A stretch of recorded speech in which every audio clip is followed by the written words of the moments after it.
নমস্কার বন্ধুরা, তোমরা সবাই কেমন আছো? আশা করি সবাই ভালো আছো। আমার চ্যানেলে তোমাদের সবাইকে স্বাগত জানাই। আজ আমি তোমাদের সাথে শেয়ার করব সুজির বরফির রেসিপি।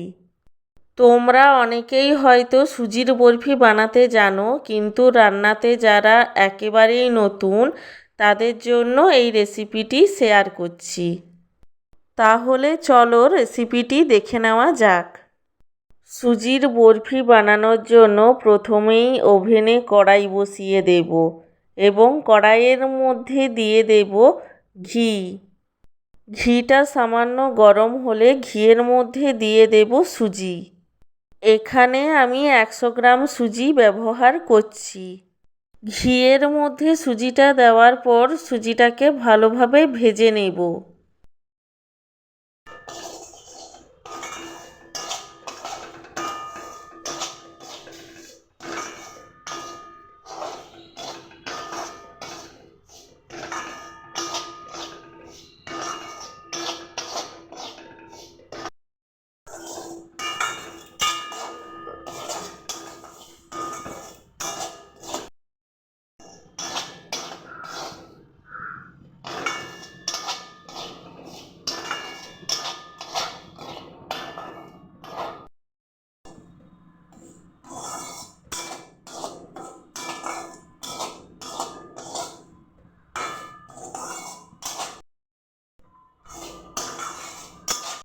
সুজির মধ্যে যখন একটা ব্রাউনিশ কালার চলে আসবে তখন বুঝতে হবে সুজিটা ভালোভাবে ভাজা হয়ে গেছে, আর তখনই এর মধ্যে দিয়ে দেব চিনি। আমি এখানে 150 গ্রাম চিনি ব্যবহার করছি। তোমরা যে যেমন মিষ্টি খাবে সেই অনুপাতে চিনির ব্যবহার করো। সুজির মধ্যে চিনি দেওয়ার পরে সুজি এবং চিনিকে একসঙ্গে কিছুক্ষণের জন্য ভালোভাবে নেড়েচেড়ে নেব।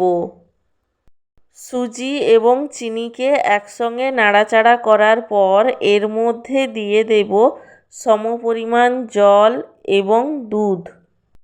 তোমরা চাইলে সুজিটা শুধু জল দিয়ে কিংবা শুধু দুধ দিয়েও বানাতে পারো।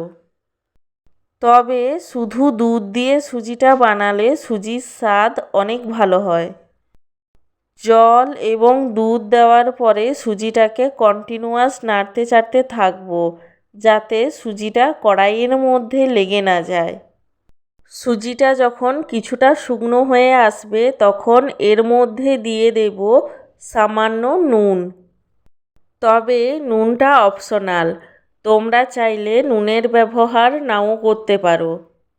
আমার মা বলে সুজি বা পায়েস জাতীয় কিছু রান্নাতে সামান্য নুনের ব্যবহার করলে তার স্বাদ অনেক গুণ বেড়ে যায়। নুন দেওয়ার পরে সুজিটাকে আরও কিছুক্ষণের জন্য নেড়েচেড়ে নেব, যাতে সুজিটা আরও কিছুটা টাইট হয়ে যায়। আর এই পুরো প্রসেসটাকে কিন্তু লো ফ্লেমে করতে হবে। সুজিটাকে নাড়তে নাড়তে যখন দেখবে সুজিটা আর কড়াইতে লেগে যাচ্ছে না, কড়াই ছেড়ে উঠে আসছে, তখন বুঝতে হবে সুজিটা বরফি তৈরির জন্য রেডি। সুজিটা যখন বরফি তৈরির জন্য রেডি হয়ে যাবে তখন একটি প্লেটে করে সুজিটাকে নামিয়ে নেব এবং গরম থাকতে থাকতে এটাকে একটু প্লেন করে নেব।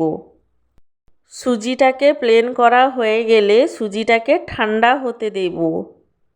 সুজিটা ঠান্ডা হয়ে গেলে সুজিটাকে বরফির শেপে কেটে নেব।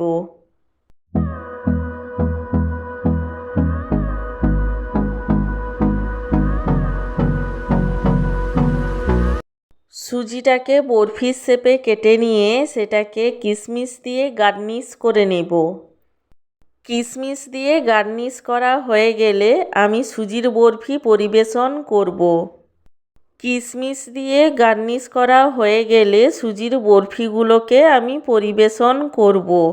তোমরাও এইভাবে সুজির বরফি বানিয়ে খেয়ে দেখো, আশা করি ভালোই লাগবে। ভালো লাগলে আমার চ্যানেলটিকে সাবস্ক্রাইব করে পাশে থেকো এবং লাইক কমেন্ট শেয়ার করতে একদমই ভুলো না। আর হ্যাঁ, ভিডিওটি দেখার জন্য তোমাদের সবাইকে জানাই আমার তরফ থেকে অসংখ্য ধন্যবাদ।